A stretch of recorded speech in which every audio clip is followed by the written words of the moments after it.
ओम विद्योदाम समप्रभां मृगपतिं स्कंधस्थितां भीषणां कन्याभिकरवालखेट विलसत् हस्ताविरासेविताम् हस्तै चक्रगदाशिकेट विशिखां चापं गुणं तर्जनीं विभ्राणमनलात्मिकां शशिधरां दुर्गां त्रिनेत्रां भजे। नमस्कार, स्वागत है आपका आचार्य वाणी में। मैं आचार्य डॉक्टर विक्रमादित्य आपके साथ हूँ और आज हम बात करने जा रहे हैं तुला राशि वालों के लिए जो जनवरी का अंतिम काल है वो क्या कुछ लेकर आ रहा है। देखिए, तुला राशि के स्वामी शुक्र है और अच्छी बात सबसे बढ़िया ये है कि शुक्र महाराज जो अस्त चल रहे थे, जब राशि का स्वामी अस्त चल रहा होता है ना, तो कई बार सब कुछ होते हुए भी शुक्र जो है आनंद के प्रतीक है, वो आनंद नहीं होता है। और अब सबसे अच्छी बात यह है कि शुक्र उदय होने जा रहे हैं और शुक्र के उदय होने के साथ साथ उन समस्त ग्रहों में जिनके साथ उनकी युति बनी हुई है, चाहे बुध के साथ, शुक्र के साथ और मंगल के साथ, उन सबको भी एक नई जान प्राप्त होने का अवसर, नई शक्ति प्राप्त करने का अवसर ये महाराज देने वाले हैं। और ऐसे में इन समस्त परिवर्तनों के साथ जो ग्रहों की गणना दिखाई दे रही है वो आपकी राशि के दृष्टिकोण से कई प्रकार के शुभ योग बनाकर तैयार कर रही है। वो कई नई अपॉर्चुनिटीज़ आपके सामने लाने के योग बनाएगी, चाहे वो धन संबंधित हो, चाहे वो मित्रता संबंधित हो, चाहे वो नई ऑफर के संबंध में। भाग्य से बहुत सारे रास्तों के द्वार आपके लिए ग्रह योग इस वक्त खोलने की तरफ अग्रसित होते जा रहे हैं। चाबी आपके हाथ में आ चुकी है, समझ लीजिए, बस लगने की देर है। बहुत जल्दी से ग्रहों का परिवर्तन का योग हो रहा है। जिस प्रकार से जो ग्रहों का योग चल रहा है, यदि हम तुला राशि के संबंध में बात करें तो कम से कम एक नई शक्ति, नई जो है परिवर्तन की वेला आपके लिए आरंभ हुआ चाहती है। बस ये ध्यान रखना, अकेले मत पड़ जाना, सबको साथ लेके चलने की ज़रूरत है। और ऐसे में कहीं ना कहीं थोड़ा सा मंगल के नेगेटिव होने के कारण से ये समस्या ये ऐसी हो सकती है कि थोड़ी सी अपनी अपनी चलाने के कारण से लोग थोड़े से आपसे दूर हो सकते हैं। थोड़ा अपने आप को कंट्रोल करते हुए कार्य करने का प्रयास कीजिए। तो कई बार दबना भी पड़ता है, कई बार छोटा भी बनना पड़ता है। बस इस बात का ध्यान रखते हुए कार्य कर लेंगे तो बहुत अच्छा रहेगा आपके लिए। 21 तारीख की बात करें तो 21 जनवरी के दिन तृतीया तिथि है, बृहस्पति बुधवार का अवसर है और ऐसे में धन योग आपकी राशि में बहुत बढ़िया से बनकर तैयार है, जो विजय और श्री दोनों का आशीर्वाद आपको प्राप्त करने के योग बना सकता है। ये 2-3 दिन आपके लिए बहुत पॉजिटिव रिजल्ट्स देने के लिए हैं। इसमें ज़्यादा विचार करने की ज़रूरत नहीं है। जो कर रहे हो उसमें अग्रसित पूरी तरह से ताकत ला के करने का प्रयास करो। बस इस बात का ध्यान रखो कि कोई आपका कुछ बिगाड़ने की सामर्थ्य नहीं रखता। भाग्य आपके साथ है, चीज़ों को पूरी तरह से यानी आगे बढ़ने की ज़रूरत है। कई बार क्या होता है, संकोच बहुत ज़्यादा, शुक्र अस्त चल रहा होता है, आपकी राशि का स्वामी अस्त है, तो संकोच है मन में, संकोच त्याग दो, चीज़ें बहुत बढ़िया है। आवश्यकता है भगवती कृपा सी। गौरी तृतीया है इस दिन, यानी गुप्त नवरात्रि का तीसरा दिन है, तो इस दिन कोशिश करें भगवती का उपासना करते हुए उनको विशेष तौर पर जो है आप पूजन पाठ में सौंदर्य का सामान जो है वो सब अर्पित करने का प्रयास करें। लाल चुन्नी भगवती को अर्पित करें, कृपा होगी। रवि योग है, नए कार्यों को पूरी शक्ति के साथ करिए, कल्याण होगा। 22 तारीख का दिन चतुर्थी तिथि बृहस्पतिवार के साथ विद्यमान है और वरद चतुर्थी और सुख देने वाली चतुर्थी का योग है इस दिन। इस दिन बुध और शुक्र दोनों के दोनों चंद्रमा के नक्षत्र में, श्रवण नक्षत्र में प्रवेश कर रहे हैं, जो कहीं ना कहीं इन दोनों ग्रहों को भी ताकत की तरफ अग्रसित करते दिखाई दे रहे हैं। और वैसे ही रिद्धि सिद्धि दोनों का योग आपकी राशि में इस वक्त बनकर तैयार हो रहा है। चीज़ें पॉजिटिव परिवर्तन की तरफ जा रही हैं, लेकिन थोड़ा ध्यान रखिएगा कि दोपहर से पहले का दिन जो है वो पूरी शक्ति से कार्य करने का है। उसके बाद नए कार्यों में हाथ मत डालिएगा, नहीं तो कहीं ना कहीं थोड़ा कष्ट हो सकता है। भगवान गणेश को सफलता के लिए कोशिश करें, तिल से बने हुए लड्डू अर्पित करने का प्रयास करें, षोडशोपचार उनका पूजन करें, कल्याण होगा। 23 तारीख बसंत पंचमी का योग लेकर आई है, शुक्रवार के दिन आई है और ये श्री पंचमी के साथ आई है। बसंत पंचमी और श्री पंचमी दोनों एक ही दिन पड़ती हैं, लेकिन दोनों लोगों में संसार में भ्रांति ये है कि जहाँ लक्ष्मी रहती हैं वहाँ सरस्वती नहीं रहती, जहाँ सरस्वती रहती हैं वहाँ लक्ष्मी नहीं रहती है। दोनों की तिथि एक ही है, तो फिर कैसे नहीं रहेंगी? ये भ्रांति है, ये आलस्य है जो लोग इस बात की बात करते हैं। तो इसलिए इस भाव को रखें, आपकी किस्मत में दोनों प्राप्ति के योग बन रहे हैं इस तिथि के अनुसार से, यदि आप बात मान लें। लेकिन स्वास्थ्य का थोड़ा ध्यान रखने की ज़रूरत है। ग्रह परिवर्तन के साथ साथ धन के आने के तो योग बन रहे हैं, लेकिन साथ साथ आपकी राशि में थोड़ा सा स्वास्थ्य का अननेसेसरी का ध्यान रखने की ज़रूरत है। आपकी राशि में स्वास्थ्य के लिए 2-3 दिन थोड़े भारी दिखाई देते हैं। मौसम बदल रहा है, बहुत जल्दी अपने स्वास्थ्य के प्रति थोड़ा ध्यान रखें, इम्यूनिटी को बढ़ाने का प्रयास करें। बसंत पंचमी के दिन अंशुज छाया होता है, लेकिन शुक्र अस्त चल रहा है, इसलिए एक बात ध्यान रखिएगा, कोई भी बड़ा कार्य, विवाह इत्यादि इस तिथि में करना बहुत ज़्यादा इस बार शुभ नहीं होगा। ध्यान रखते हुए यदि करने का योग बना रहे हैं तो उसका उपाय पूरी तरह से करने का प्रयास कीजिए, तभी ठीक होगा। माघ मास के शुक्ल पक्ष की पंचमी को बसंत पंचमी के रूप में तो पूरे विश्व में मनाया जाता है, लेकिन उस बसंत पंचमी के साथ साथ एक और चीज लिखी होती है पंचांग के अंदर, श्री पंचमी, जो हमने आपको बताया। श्री पंचमी, श्री यानी लक्ष्मी, लक्ष्मी जी की पंचमी भी इसको माना जाता है। लेकिन कालांतर में हुआ क्या है, लोग बहुत सारी बातें भूल गए। इस दिन लक्ष्मी जी का भी प्राकट्य शास्त्र में वर्णित किया गया है। शास्त्र में कहा जाता है कि जब इंद्र जो थे श्री विहीन हो गए, इंद्र एक कथा शास्त्र में आती है और उसको समझने की आवश्यकता है कि इंद्र जब श्री विहीन हो गए थे तो ऋषि दुर्वासा के श्राप के कारण से, तब क्या हुआ था कि महालक्ष्मी उनको त्याग कर पूरे संसार को, जब दुर्वासा जी ने श्राप दिया इंद्र को श्री विहीन हो जाने का, तब हुआ क्या, कालांतर में धीरे धीरे इतना ज़्यादा वर्चस्व चल रहा था त्रैलोक्य के अंदर इंद्र इत्यादि देवताओं का कि सबको श्री की भरमार थी, ऐश्वर्य की भरमार थी। धीरे धीरे उदासीनता आई और महालक्ष्मी को लगा कि उनका सम्मान ही नहीं रहा है।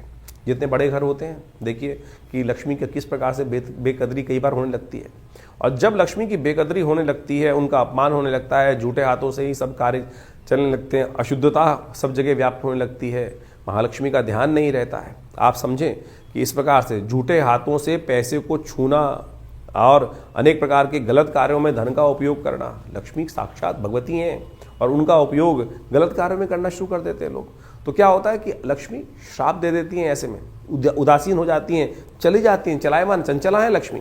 तो इस बात का ध्यान रखना चाहिए। यही हुआ देवताओं के साथ। तो कहा जाता है कि जब देवता श्रीविहीन हो गए दुर्वासा के श्राप के कारण से, तब महर्षि बृहस्पति ने उनको कहा कि भगवती महालक्ष्मी की उपासना शुरू करो। तब उन्होंने, कहा जाता है कि मार्गशीर्ष के विशेषतर महीने से माँ भगवती की, देवी भागवत के अंदर एक कथा ही है, देवी भागवत के अंदर कि मार्गशीर्ष के महीने की जो पंचमी थी, उस दिन से इंद्र ने भगवती की आराधना आरंभ करी। और फिर योग ऐसा बना कि जिस प्रकार से श्री को प्राप्ति करने के लिए सागर मंथन हुआ। और कहा जाता है कई जगह कथाओं के अनुसार से इस श्री पंचमी के दिन माँ भगवती का प्राकट्य वर्णित किया गया है। बसंत पंचमी के दिन श्री पंचमी इसलिए लिखी गई, तो देवी पुराण के अंदर इस कथा को शास्त्र बताया गया है। तो ये भगवती की जयंती भी है। तो माँ भगवती सरस्वती और माँ लक्ष्मी दोनों की जयंती मानी गई है। तो इस दिन विशेष तौर पर महालक्ष्मी को प्रसन्न करने के लिए महालक्ष्मी का यज्ञ विशेष तौर पर किया जाना चाहिए। महालक्ष्मी का यज्ञ विभिन्न मंत्रों के द्वारा किया जाना चाहिए। तो उसमें क्या है, सबसे श्रेष्ठ मंत्र है ओम। वैसे तो श्री सूक्त है, भगवती महालक्ष्मी का जो श्री सूक्त है, जिसको लक्ष्मी सूक्त के रूप में जाना जाता है, जो ऋग्वेद के अंदर आई 16 ऋचाएँ हैं, उनके द्वारा भगवती का स्तवन जो महर्षि भृगु के द्वारा बनाई गई हैं, तो वो बड़ी चमत्कारी है। तो ऐसे में उनका यदि उपयोग किया जाए तो कहा जाता है कि माँ भगवती की कृपा अवश्य हो जाती है। और इस दिन तो उनके प्राकट्य के समय में अवश्य उनका ध्यान करना चाहिए। ओम भगवती का जो बीज है वो है ओम ह्रीं, ह के पैर में रा, बड़ी की मात्रा, ओम ह्रीं महालक्ष्मी नमः, इस मंत्र का भी जप कर सकते हैं। या भगवती का अद्भुत मंत्र है जिनको कहा जाता है श्री सूक्त। ओम हिरण्यवर्णाम हरणीं सुवर्ण रजत सृजाम चंद्राम हिरण्यमयीं लक्ष्मीं जातवेदो माव ताम आव जातवेदो लक्ष्मी मनमगामिनीं यस्याम हिरण्यम विंदेयम गामश्वम पुरुषानहम अश्वपूर्वम। तो इस प्रकार से 16 मंत्र भगवती के हैं।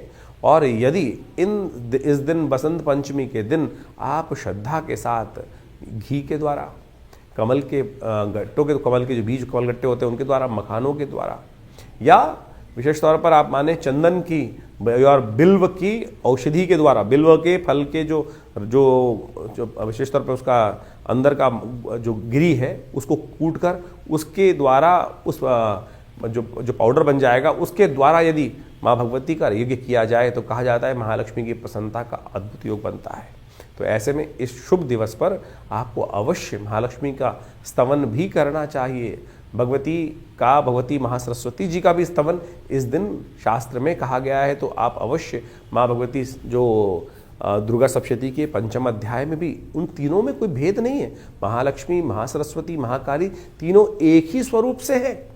ये तो आदि रूप में कई लोगों ने उनको अलग अलग स्वरूप में विभक्त कर दिया है, लेकिन है एक ही स्वरूप।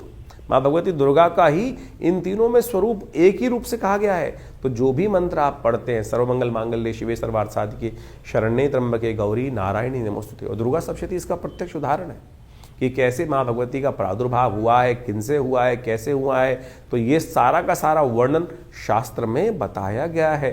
तो आप इस भेद में ना फंसे। तो शास्त्र में जो बताया गया है कि बसंत पंचमी और श्री पंचमी एक ही त्यौहार है, एक ही दिन किया जाता है, तो इसमें अज्ञानता से कई बार लोग तथाकथित तौर पर भेद उत्पन्न करने का प्रयास कर लेते हैं।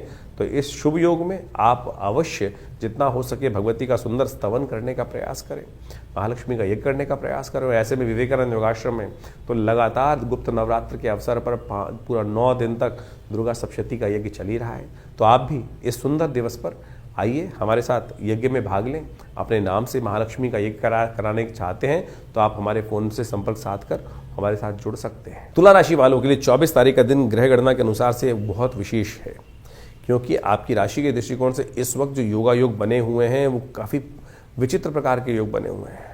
मंगल के साथ शुक्र बुध विराजमान है और सूर्य के साथ विराजमान है। ये तीनों ग्रह अस्त अवस्था में चल रहे हैं। तो ऐसे में क्या हो रहा है कि सूर्य के दोष के कारण से इन बाकी ग्रहों के योग में कहीं ना कहीं कुछ समस्याएं उत्पन्न होने के योग बन रहे हैं। स्वास्थ्य थोड़ा सा कहीं ना कहीं इस दिन थोड़ा सा कष्ट में रहता दिखाई दे रहा है। अपनी अपनी ना चलाइएगा, इस बात का ध्यान रखें। इन दिनों क्या हो रहा है, आपकी राशि के दृष्टिकोण से आप थोड़े से किसी के नीचे दबते हुए कार्य करने का आपकी फितरत नहीं है, वो कहीं ना कहीं रिवोल्ट होने के बाद चल रहे हैं। तो बहुत सारी चीज़ें दांत पीसते हुए करते हुए दिखाई दे रहे हैं, आप थोड़ा ध्यान रखें। सूर्य का दोष है, उसको ठीक करने के लिए एक उपाय करें। इस दिन मंदार के पुष्प लेकर, उनको मंदार के जो पुष्प हों उनको विशेष तौर पर लेकर या उनके पत्ते लेकर आप एक काम करें, किसी चलते पानी में प्रवाहित करने का प्रयास करें। सुबह सुबह ये उपाय कर लीजिए, दोपहर से पहले पहले बहुत कल्याणकारी योग बनेगा। ओम भानवे नमः सूर्य का नमन देते हुए चलते पानी में मंदार के पत्तों को रख के प्रवाहित कर दीजिए, ये कल्याणकारी योग बनेगा। आपके लिए शनि भी ठीक होगा आपका। 25 तारीख सप्तमी का तिथि विद्यमान है, रविवार का योग बन रहा है और इस दिन रविवार और साथ साथ सप्तमी का योग, माघ की सप्तमी का योग होने के कारण से सूर्य का जन्मदिवस का योग बना हुआ है। ग्रह नक्षत्रों की चाल जो है वो परिवर्तन की तरफ जा रही है।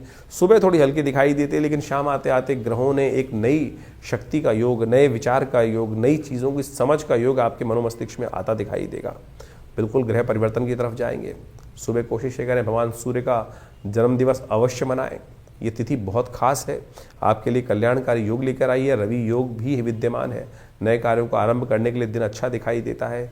सुबह जो हल्की दिखाई दे रही है चिंता ना कीजिएगा, शाम को बिल्कुल विपरीत स्थिति आपकी राशि में उत्पन्न होने के योग बनेंगे। भगवान सूर्य का जन्मदिवस आनंद से यदि मनाया तो ये सूर्य जो आपकी राशि में परिवर्तन की तरफ करके 4-4, 3-3 ग्रहों को अस्त कर रखे हैं वो भी ठीक हो जाएंगे। भानु सप्तमी एक ऐसी तिथि है जिसको शायद लोग भूल चुके हैं, यानी भानु सप्तमी यानी सूर्य का जन्मदिन। अनादिकाल में सूर्य इसी दिन से प्रकाश देना आरंभ किए थे। माघ मास की जो शुक्ल पक्ष की सप्तमी होती है उसको भानु सप्तमी कहा जाता है। भानु सप्तमी सूर्य का जन्मदिवस के रूप में मानी जाती है और इस बार अद्भुत योग बनकर तैयार हो रहा है कि रविवार भी है और भानु सप्तमी का योग भी बन रहा है। और यदि आपकी राशियों के दृष्टिकोण से देखा जाए तो जो प्रभाव है वो आप अच्छे से समझ लीजिए।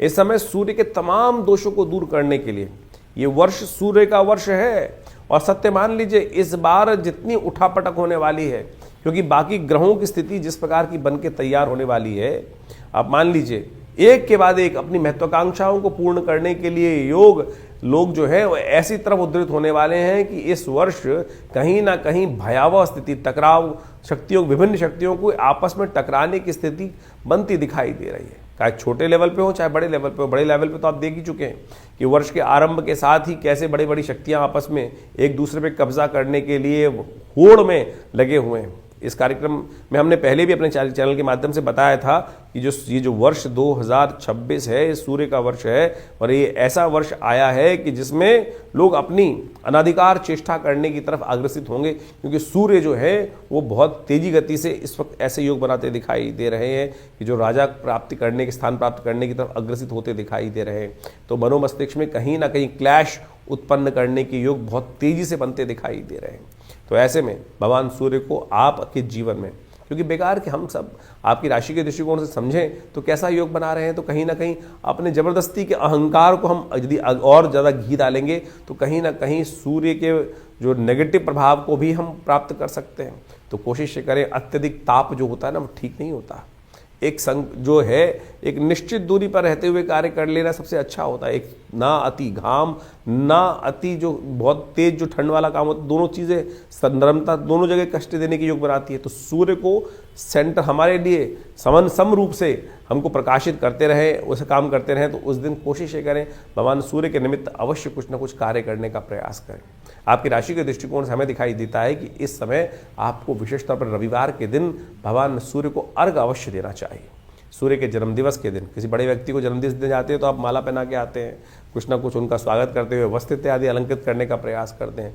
तो सूर्य के जन्म दिवस पर कोशिश ये करें जब सूर्य उदित हो रहे हों उस समय एक तांबे के लोटे में थोड़ा सा रोली डालकर और एक पीला पुष्प डालकर और जल लेकर और दोनों हाथ सिर के ऊपर से रखकर इस प्रकार से भगवान सूर्य के का ध्यान दर्शन करते हुए ओम घृणी सूर्य आदित्याय नमः, ओम सूर्याय नमः, ओम भास्कराय नमः, या जो मंत्र है ओम अहे सूर्य सहस्त्रांशो तेजो राशि जगतपते अनुकंपय माम भक्त्या गण अर्घम दिवाकर। तो इस प्रकार से भगवान सूर्य का मनी मन गायत्री मंत्र का जप करते हुए भगवान सूर्य को अर्घ दें, उनका तेज का ध्यान करें और उस ओज को अपने अंदर भी ग्रहण करने का प्रयास करें। इतना छोटा सा कार्य है। यदि इसके साथ साथ गायत्री यज्ञ कर सकें, अन्न इत्यादि का गेहूँ इत्यादि का दान कर सकें, ये भी सूर्य से ही संबंध बहुत श्रेष्ठ उपाय हैं। इनको आप करें तो आपके लिए कल्याणकारी योग बनेंगे बहुत सुंदर रूप से। इस दिन नमक का दान करना भी श्रेष्ठ दिखाई देता है। रविवार का अवसर है तो विशेष तौर पे यज्ञ आश्रम पे रहता ही है हर रोज की तरह। तो हमने रविवार के दिन विशेष यज्ञ को सूर्य ग्रह शांति महायज्ञ, नवग्रह शांति महायज्ञ के रूप में रखा है। तो उस दिन भगवान सूर्य की प्रसन्नता के लिए विभिन्न प्रकार के मंत्रों से यज्ञ किया जाएगा और साथ साथ आदित्य स्तोत्र का पाठ किया जाएगा। आप उस यज्ञ में सम्मिलित होकर, जो विवेकानंद योगाश्रम में रविवार को सुबह 8 बजे से आरंभ होकर करीब करीब 11 बजे तक कार्यक्रम चलेगा। भगवान सूर्य की विभिन्न कथाओं के माध्यम से भगवान सूर्य के निमित्त विभिन्न प्रकार के यज्ञ इत्यादि मंत्र इत्यादि के द्वारा यज्ञ में आहुतियाँ देकर भगवान सूर्य के तमाम कष्टों को दूर करने के लिए, जब सूर्य श्रेष्ठ नहीं होता तो बहुत सारी समस्याएं देता है कुंडली के अंदर। जब सूर्य खराब चल रहे होते हैं तो स्किन डिसीज, हड्डियाँ संबंधी समस्याएं, या आपके लिए हार लगातार हो जा रही है जीवन में, तो समझ लीजिए कहीं ना कहीं सूर्य ठीक नहीं है। बहुत ओवर एम्बिशियस आदमी है वो भी सूर्य के कहीं ना कहीं जो सेल्फ कॉन्फिडेंस व्यक्ति लूज कर चुका है और कीर्ति प्राप्त हो ही नहीं रही है। कीर्ति का संबंध भी सूर्य के साथ होता है, आत्मा का संबंध भी सूर्य के साथ ही है। तो जितने डिप्रेशन की बहुत सारी बीमारियां हैं, बहुत सारे लोग केवल चंद्रमा से जोड़ते हैं उसको, लेकिन यदि सूर्य बलहीन है कुंडली के अंदर, या पापग्रह युक्त है, या अच्छी अवस्था में नहीं है, या नवांश में अच्छी अवस्थाओं में नहीं है, ग्रह खराब ग्रहों के साथ बैठा हुआ है, तो इस प्रकार की समस्याएं उत्पन्न करने का योग दे देता है। अब है तो है, जो योग है उसको ठीक कैसे किया जाए। तो ऐसे शुभ मुहूर्त जो आ जाते हैं उस समय में हमको इनके छोटे छोटे निदान जो हैं वो कर हम बहुत बड़ा लाभ अपने जीवन में प्राप्त कर सकते हैं। तो इसलिए हमने ये सारा रहस्य आपके समक्ष रखा है। उपाय बहुत सरल है, बहुत सीधा साधा है। हींग लगे ना फिट करे, रंग चौका हुआ, कोई बहुत पैसे खर्च करने की ज़रूरत नहीं है। लोग लाखों रुपए के कुछ ना कुछ, कोई माणिक के पहनने के लिए खर्चा कर देता है, कोई सोने की अंगूठियाँ पहनने के लिए खर्च कर देता है, कोई लाखों रुपए के दान करने की व्यवस्था कर देता है। तो सीधा सरल तरीका है, भगवान के मन दिव्य से उनको अर्घ दीजिए, यज्ञ में बैठिए। हमारे आश्रम में रविवार वाले कार्यक्रम में कोई धन नहीं लिया जाता। बहुत सारे लोग कहते हैं कि कोई मेंबरशिप फीस, किसी प्रकार भी कोई खर्चा नहीं है। आप आएँ, चाहें तो बैठ के हमारे साथ उस कार्यक्रम में भाग लें। माँ भगवती आपकी समस्त मनोकामनाएं सिद्धि करें। तो ऐसे में तो बड़ा सुंदर योग बना हुआ है। सप्तमी का, गुप्त नवरात्रि में सप्तमी का योग भी है और साथ साथ गुप्त नवरात्रि का यज्ञ भी चल रहा है। तो आप इस कार्यक्रम में अवश्य भाग लेकर माँ भगवती की कृपा अपने जीवन में समस्त कष्टों को दूर करने के लिए अपना सकते हैं। तुला राशि वालों के लिए 26 तारीख का दिन ग्रह नक्षत्रों की गणना जो बता रही है वो भी जान लीजिए। अष्टमी तिथि है, सोमवार का अवसर है और साथ साथ ग्रह नक्षत्रों के दृष्टिकोण से बहुत सारी चीज़ों में आपके विचार बिल्कुल सही रहेंगे। आपका अंदाज़ा ऐसा दिखाई दे रहा है कि बिल्कुल सटीक पड़ता दिखाई दे रहा है। बस उसका उपयोग करने की ज़रूरत है। उसका उपयोग में करने में संशय इसलिए है क्योंकि 2-3 ग्रह अस्त चल रहे हैं इस वक्त, उनको शक्ति देने की ज़रूरत रहेगी। पहले तो गणतंत्र दिवस है, उसकी बहुत बहुत शुभकामना। और उस समय में आप थोड़ा संपर्कों को साधने का प्रयास करें। चीज़ें आपके लिए अच्छी हैं, थोड़ा ट्रैवल करते हुए उन चीज़ों को थोड़ा सा परिश्रम के साथ करने का प्रयास कीजिए, चीज़ें अच्छी रहेंगी। शत्रुओं पर विजय प्राप्त करने के लिए दिन अच्छा दिखाई देता है आपकी राशि के दृष्टिकोण से। संकोच त्यागिए और आगे बढ़ने का प्रयास कीजिए, चीज़ें आप सफलता की तरफ आप अग्रसित अवश्य होती दिखाई दे रही हैं। चावल का दान करना आपके लिए श्रेष्ठ रहेगा। 27 तारीख नौमी तिथि विद्यमान है, गुप्त नवरात्र समाप्ति की तरफ है, मंगलवार के दिन पड़ रहे हैं और ये अनुष्ठान की पूर्ति के लिए, मनोकामना पूर्ति के लिए बहुत शुभ मुहूर्त रहता है। इस दिन ग्रह नक्षत्रों के दृष्टिकोण से दिन काफ़ी अच्छा रहेगा, लेकिन शाम आते आते थोड़ा सा कहीं ना कहीं कई मामलों में थोड़ा सेटबैक देखने को मिल सकता है। इसलिए इमोशनली अपने आप को थोड़ा सा हैंडल करने का प्रयास कीजिएगा। कई बार क्या होता है कि हमारी बातें लोगों को कहीं ना कहीं गलत लग जाती हैं और उसके कारण से वो कोई कुछ बोल जाता है तो फिर हमारे मन को भी आघात लगता है। ऐसे योग आपकी राशि में बनते हुए दिखाई दे रहे हैं। तो आपको विशेष तौर पर इमोशनल पॉइंट ऑफ व्यू से अपने आप को स्ट्रॉन्ग करने के लिए हनुमान जी का स्तवन करना चाहिए। 27 तारीख के दिन एक खास योग बन रहा है, वो आपको अच्छे समझ लेना चाहिए। इस दिन गुप्त नवरात्र की नौमी तिथि है और साथ साथ मंगलवार का योग भी बन रहा है। ये मंगल को जब भी कोई अनुष्ठान जब पूर्ण करने का योग बनता है तो कहा जाता है ऐसे में मनोकामनाओं को सिद्धि के लिए अद्भुत योग बनता दिखाई दे रहा है। नौमी और मंगलवार का योग माँ भगवती को प्रसन्न करने के लिए बड़ा सुंदर, ग्रह नक्षत्र चंद्रमा उच्च के होकर विराजमान है इस दिन। तो ये योग मनोकामना सिद्धि के लिए बड़ा अद्भुत शास्त्र के दृष्टिकोण से वर्णित किया गया है। हमने विवेकानंद योगाश्रम में जो 9 दिन से चल रहा गुप्त नवरात्रि का यज्ञ है, माँ भगवती का चंडी यज्ञ जो चल रहा है, उसकी पूर्णाहुति की वेला रहेगी और साथ साथ मंगलवार का सुंदरकांड का पाठ रखने का भी हमने सुंदर कार्यक्रम रखा है। तो आप इस सुंदर योग पर माँ भगवती की सुंदर स्तुति और साथ में हनुमान जी का मंगलवार का सुंदर योग जो बना है ना, उसका सानिध्य लेने का प्रयास कीजिए। माँ भगवती की कृपा से समस्त मनोरथ सिद्ध होने के अद्भुत योग आपकी राशि में बनते दिखाई दे रहे हैं। ध्यान रखिएगा, ये योग बहुत ही चमत्कारी है, बहुत ही मनोकामनाओं को सिद्ध पूर्ण करने वाला है। हमने 9 दिन तक जिस प्रकार से माँ भगवती की सुंदर आराधना करने का योग बनाया है, जो भगवती के विभिन्न यज्ञ 9 दिन तक सप्तशती के यज्ञ चले हैं, उसके साथ साथ अंतिम में भंडारा और साथ साथ माँ भगवती की सुंदर आरती और सुंदरकांड मंगलवार पढ़ने के कारण से जो हमारा रेगुलर सुंदरकांड चलता है शाम के समय, उसका एक भव्य कार्यक्रम विवेकानंद योगाश्रम में रखा गया है। आप सब सादर आमंत्रित हैं। इसी अवसर पर, नौमी के अवसर पर कहा जाता है कि जो भगवती का दर्शन नौमी के दिन करते हैं, और ये दुर्गा सप्तशती के अंदर स्वयं जो 12वां अध्याय वहाँ वर्णित है, माँ भगवती दुर्गा उनकी मनोकामना सिद्ध कर देती हैं पूर्णता। और उसमें मंत्र आया है, सर्वा बाधा विनिर्मुक्तो धनधान्य सुतान्विता मनुष्यो मत प्रसादेन भविष्यति न संशय, कि ऐसे में कोई संशय नहीं है। तो आप सब सादर आमंत्रित हैं इस जो पूर्णाहुति का यज्ञ है इसमें भाग लेने के लिए। तो ये करीब करीब शाम के 5 बजे से कार्यक्रम आरंभ होकर जो करीब करीब रात्रि में 10 बजे तक चलेगा। आप सब सादर आमंत्रित हैं विवेकानंद योगाश्रम में इस नवरात्रि के साथ साथ सुंदरकांड के पाठ में। माँ भगवती आपकी मनोरथ सिद्ध अवश्य करेंगी। तुला राशि वालों के लिए 28 तारीख के दिन ग्रह गणना किस प्रकार से जा रही है जान लीजिए। दशमी तिथि है, बुधवार का अवसर है और एक आपकी राशि के अनुसार से यदि बात करें तो एक अच्छा परिवर्तन हो रहा है। मंगल इन दिनों अस्त चल रहे थे, जो कई बार क्या होता है कि आपको साइड लाइन करने का लोग प्रयास करते हैं। चीज़ें आपके लिए चाहकर जो आप करना चाह रहे हैं वो पूरी तरह से कर नहीं पा रहे हैं, और ऐसे में कई बार क्या होता है, मंगल जब अस्त होता है तो व्यक्ति थोड़ा सा एंग्जाइटी और डिप्रेशन में आ जाता है। लेकिन मंगल अब परिवर्तन की तरफ जा रहे हैं, चंद्रमा के नक्षत्र में आ चुके हैं और ये नक्षत्र चंद्रमा के नक्षत्र में आने के कारण से मन को कहीं ना कहीं सद्बल जो है बल प्राप्त करने का योग भी बनता दिखाई दे रहा है। बुधवार का अवसर है, कोशिश ये करें थोड़ा विशेष तौर पर गणेश जी के मंदिर में जाकर उनको सिंदूर अर्पित करने का प्रयास कीजिए। मंगल को बल मिलेगा और चीज़ें पॉजिटिव होने का रास्ता भी आपको प्राप्त होगा। 29 तारीख एकादशी तिथि लेकर आई है और साथ साथ इस दिन जया एकादशी का योग बन रहा है, कीर्ति का योग बन रहा है आपकी राशि में। श्री का योग भी आपके साथ विद्यमान है, क्योंकि बृहस्पति के साथ चंद्रमा युति कर कर आपके भाग्य स्थान में विराजमान हो गए हैं, जो आपके लिए बल और ऐश्वर्य सब प्रकार से देने वाले हैं। ऐसे में यदि तीर्थ यात्रा कर ली जाए ना, किसी तीर्थ स्थल की यात्रा कर ली जाए, तो बृहस्पति जो भाग्य स्थान में बैठे हैं, भाग्य से बहुत सपोर्ट करने के योग आपकी राशि में बनाते दिखाई दे रहे हैं। ऐसे में भगवान विष्णु का सुंदर पूजन करें महालक्ष्मी के साथ, महालक्ष्मी कृपा प्राप्त करने के सुंदर योग बनेंगे आपकी राशि में। ओम नमो भगवते वासुदेवाय इस मंत्र का जप करें, भगवान को विशेष तौर पर श्वेत पुष्प अर्पित करें, कल्याण होगा। 30 तारीख द्वादशी तिथि विद्यमान है, शुक्रवार के साथ है और ये जो महालक्ष्मी का योग बना हुआ है आपके लिए बड़ा कल्याणकारी है। सबसे अच्छी बात इस दिन जो हो रही है वो शुक्र उदय होने जा रहा है। शुक्र के उदय होने से आपके बहुत सारे ग्रहों में जो शक्ति कम थी वो बहुत सबको शक्ति देने का प्रयास करेगा। शुक्र आपके लग्नेश हैं और लग्नेश जब शक्ति में धीरे धीरे आने शुरू हो जाते हैं तो बहुत सारी चीज़ों में परिवर्तन स्वतः होना शुरू हो जाता है। भीष्म द्वादशी है तो भीष्म के निमित्त तर्पण इत्यादि अवश्य करना चाहिए, उससे पितृ तृप्त होते हैं और कष्ट दूर होने के योग बनते हैं। सातत प्रदोष भी है, शुक्र प्रदोष योग है तो सुगंधित तैल से भगवान का अभिषेक करना भगवान शंकर का, वो भी बड़ा कल्याणकारी रहेगा आपके लिए।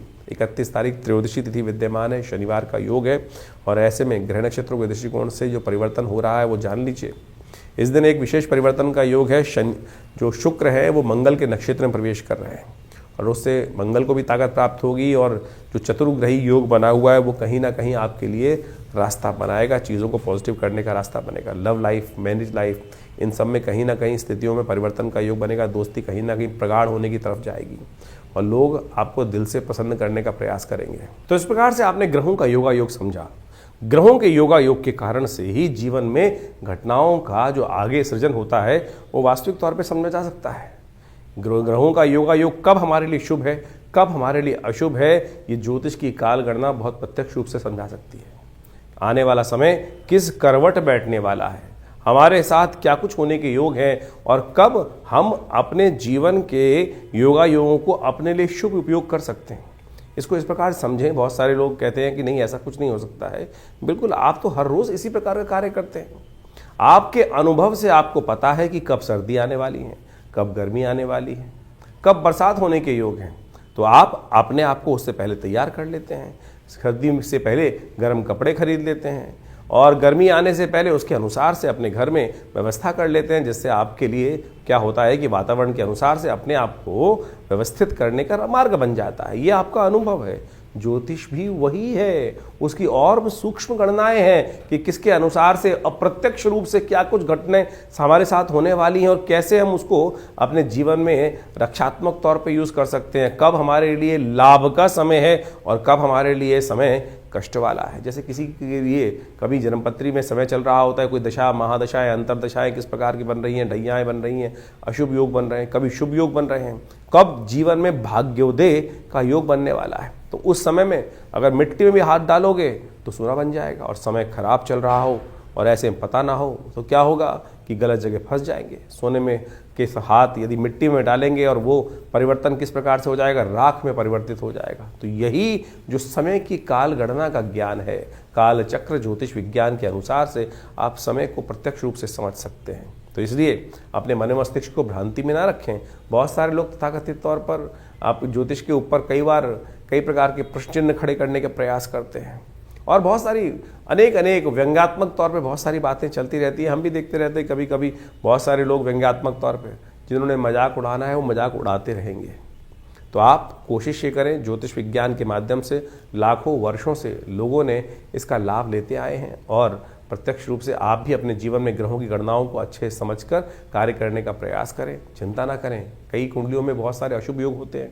कोई कई अपने मनोमस्तिष्क में ऐसी विचित्र विडंबनाएं लेके बैठ जाते हैं।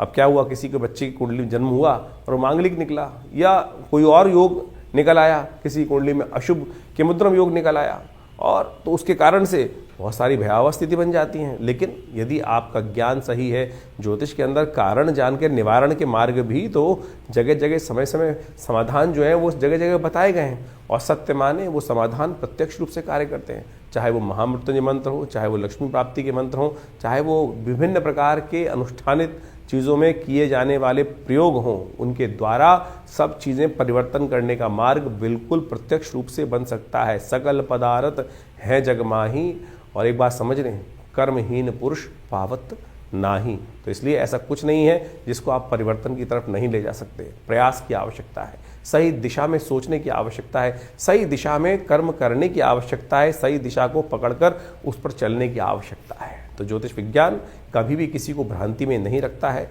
और आप सब इस तमाम जो निदान के तरीके हैं उनको अच्छे से अपने जीवन में सरलता के साथ अपनाने का प्रयास करें। हमारा इस कार्यक्रम के माध्यम से आपके समक्ष जुड़ने का एक ही उद्देश्य रहता है कि पौराणिक ज्योतिष जो है, जो वो कथाओं के माध्यम से हमारे विभिन्न शास्त्रों में बताई गई हैं, योगा योग के माध्यम से विभिन्न शास्त्रों में बताई गई हैं, उन समस्त चीज़ों को आपके समक्ष रखें और एक बात समझें, जो टोटकों के चक्कर में व्यक्ति फंसे रहते हैं ना, उसके कारण से नुकसान होने के योग बन जाते हैं। उनका कोई बेस नहीं होता है। करना।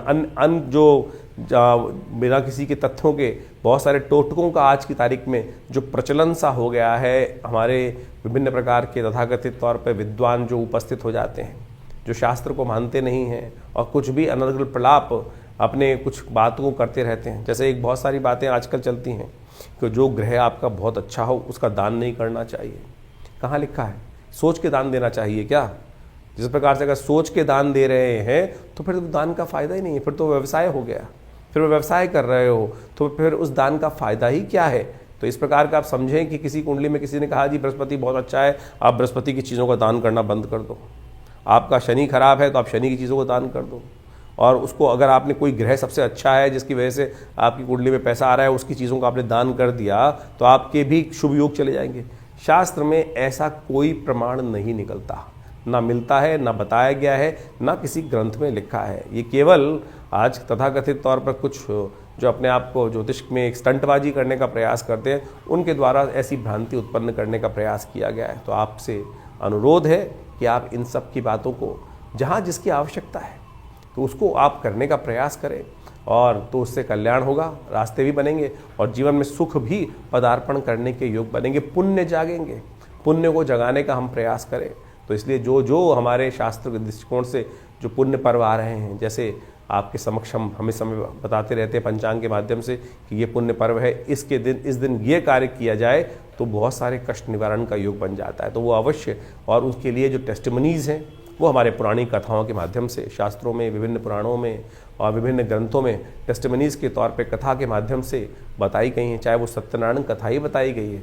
बहुत सारे लोग तो सत्यनारायण कथा को बड़े व्यंग्यात्मक तौर पे करते हैं कि वैसा हो गया वैसा हो गया। अरे वो टेस्टिमनी है, घटी, तो उसके लिए उसको लिखित किया गया।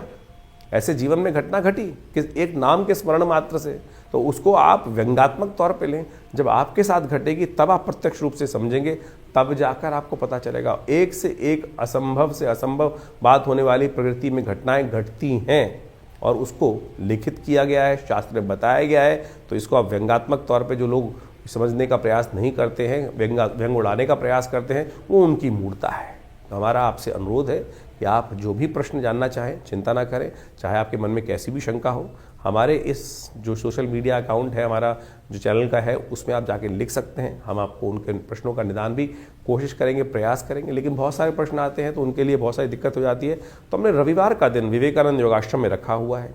उस दिन फ्री कंसल्टेशन है, ओपन सेशन है। रविवार को सुबह 8 बजे से यज्ञ शुरू होता है और उस वक्त वहाँ पर बहुत यज्ञ इत्यादि, बहुत रामचरितमानस का स्वाध्याय और फिर एक जन प्रश्न का भी कार्यक्रम रहता है। जो भी आपके प्रश्न हो आश्रम में आकर हमसे जान सकते हैं। दिल्ली में विवेकानंद योगाश्रम लक्ष्मी नगर में स्थित है और आप सबको हम सादर आमंत्रित करते हैं। माँ भगवती का दर्शन करें। दिव्य प्रतिमा माँ भगवती की विद्यमान है और जो जो मन में जीवन में आकांक्षाएं हों, कष्ट हों, उनको दूर करने के लिए आप माँ भगवती के सानिध्य में यज्ञ करें। अभी तो जैसे इन दिनों नवरात्र का सुंदर पर्व चल रहा है, तो आप उन सब में आकर भगवती के सानिध्य में यज्ञ में बैठ सकते हैं, मनोकामना सिद्धि के लिए प्रयोग कर सकते हैं।